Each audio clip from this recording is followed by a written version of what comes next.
Okay, good morning, good afternoon, good night, good day, whatever time it happens to be, wherever you happen to be. Wanted to talk about finances, something that I've had to struggle with, and it's really important to building your life as stress-free as possible. Uh, Mainly what I wanted to talk about was accounts that may have been sent to collections. Uh, there's a wonderful resource called Credit Info Center that can give you all kinds of sample letters to try to fix your credit with. Everybody's seen the signs on the side of the road or the commercials, $250, $350 for credit repair and all that. Literally all they're doing is sending out these letters, or letters that are equivalent to the ones you'll find on creditinfocenter.com. Me personally, I'll talk about it because it's what I've had to deal with on my own path. I've had pretty bad credit for a while, and I can easily admit that. I've had pretty bad credit for a while. Couple of bills I messed up on when I was a kid, so on and so forth, early 20s. But I'm just starting, well, later than early 20s now, but I'm just starting to get a handle on everything. One of your most powerful tools when dealing with debts that have been sent off to a collections agency, you have two. One is a dispute that you send to the credit bureau themselves. Chances are, depending on the age of the debt, most companies don't even respond when you send it to the credit bureau. It goes through the 30-day waiting period, and it just falls off your credit because nobody responded to validate it.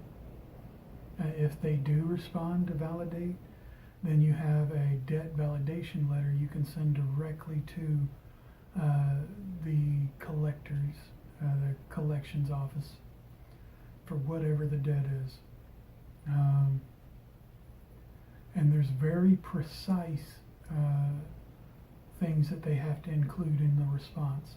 They have to include how every penny, they have to account for every penny.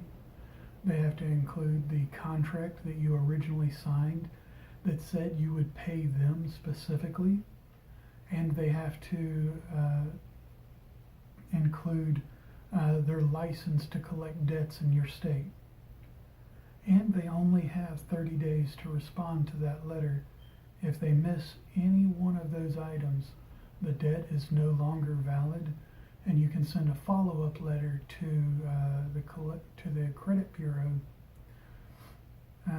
notifying them of such, and they are now legally required to remove the debt from your credit history.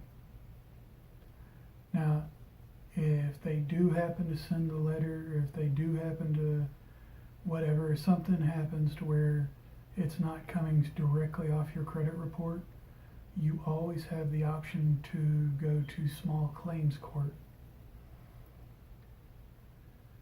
And you can sue for up to $5,000 in small claims. Chances are, if you make it that far, the company won't respond to the small claims court, and they won't show for the court date, and you win. You're awarded the $5,000, and you move on your happy way with a court order for them to remove it from your credit bureau, your credit report. Also, should have said this in the beginning, I am not a tax attorney, I am not an accountant, I am not an attorney in any way, shape, or form. I cannot give tax advice, and I can't give legal advice. I can just share what I've done and what my plans are. Now, for the debt that I have hanging out there, that's my plan. That's what I'm going to do. If they do happen to respond, there are other technicalities that you can get them on to have a debt removed so that you don't have to pay for it. such as if if they sent every piece of paperwork that you requested, but they neglected to put on your credit report that the file is in dispute, they are now in breach of the law, and they are required by law to remove the file, and they can't repost it because it's in dispute. You can get a judge to mandate that. Now, part of something you might be asking now is, what am I going to do now that I've done all this work to fix my credit? My plan is to get into real estate. I've been watching Bigger Pockets, their podcast on YouTube. Awesome podcast. I'm choosing real estate just because they have made me so comfortable that I feel like I can successfully start. Bigger Pockets has every walk of real estate investing you can imagine. They have somebody that has come on and talked about it and gone through exactly what their pitfalls were and everything, so that you maybe have a better idea of what to do and what not to do moving forward.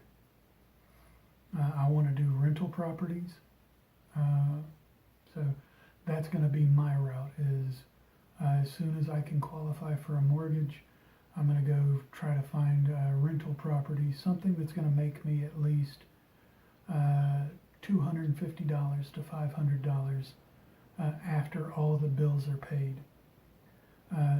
That's another thing the Bigger Pockets website has, biggerpockets.com. They have calculators that you can use. Takes into account taxes, repairs, everything that you can imagine would be an expense. Takes that into account so you can see exactly how much money you're making at the end of the month if that property is rented out. That's my goal. That's what I want to do. Chances are I'm going to look into multifamily, duplexes, triplexes, quadplexes, and fiveplexes. You can get all of those on a conventional mortgage.